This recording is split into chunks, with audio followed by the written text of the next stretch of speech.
So, since basically the dawn of Bitcoin, various affinity scams have cropped up, calling themselves cryptocurrency, promising that they have better attributes than the incumbent. And of course, Bitcoiners have been saying Bitcoin, not crypto, for years, and now Trump is throwing more fuel on the fire. Yesterday, he tweeted about a U.S. crypto reserve that included Bitcoin and a handful of altcoins that haven't made new highs in 5 years. So let's break this down.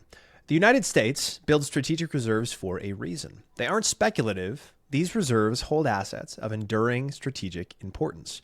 We have a strategic petroleum reserve because oil is the world's most essential energy source, and the U.S. maintains millions of barrels to protect against supply shocks and geopolitical risks. We have a gold reserve because gold has served as a global monetary reserve for centuries. It's scarce, neutral, and historically used as a hedge against fiat debasement. We have a U.S. Treasury reserve because treasuries are the backbone of the global financial system, serving as collateral for lending, liquidity for markets, and a benchmark for risk-free rates. All of these reserves have a clear purpose. They mitigate risk and ensure stability. So what about Bitcoin? Bitcoin fits perfectly into this framework. It's the world's most secure monetary asset. It's enforced by proof of work, backed by thermodynamic security, and with a fixed supply of 21 million. It's the most liquid and neutral reserve asset. Any country, institution, or individual can access it without permission, censorship, or counterparty risk. And number 3, it's the ultimate hedge against monetary debasement. Just like gold was historically used to counterbalance fiat, Bitcoin offers a parallel store of value in a world of rampant money printing. So if the US were to create a reserve of digital assets, Bitcoin should be the only asset that's in there because it's the only asset that makes sense. Now let's talk about what doesn't make sense. What is the strategic value of Solana or Cardano or XRP? These are company-backed, venture-funded products that live and die based on retail speculation.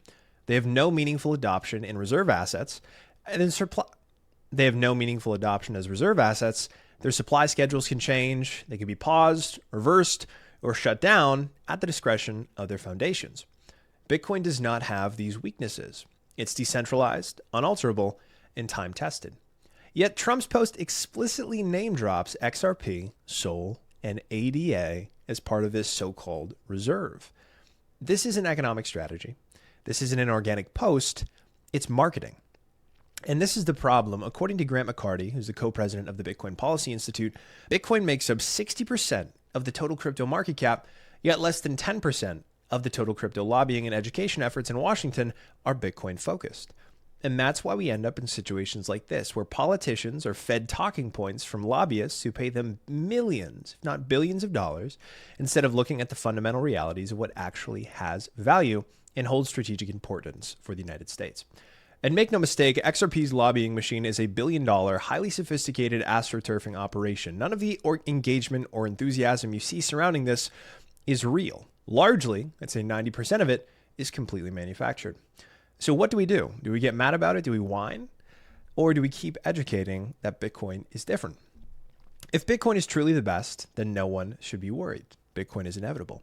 But that doesn't mean we stop making the case. As Bitcoin continues to monetize, the allure of affinity scammers will scale along with it. And these scammers will always be here. So riding Bitcoin's coattails in an attempt to punk unassuming retail investors out of their hard-earned capital is something that's going to continue for decades to come. At the end of the day, Bitcoin wins, but along the way, we need to scale our education efforts on Bitcoin, not crypto, so we can prevent as many people and institutions as possible from falling victim to these scams. Money talks, and it's high time that Bitcoiners start doing the talking. That's all for today's video. Thank you so much for watching. If you found value, make sure to subscribe, like, and reshare. And of course, check out the world's simplest Bitcoin self-custody solution at Theia. Go to theia.us or scan the QR code right there. That's all for today's video. Thank you so much for watching. I'll talk to you soon.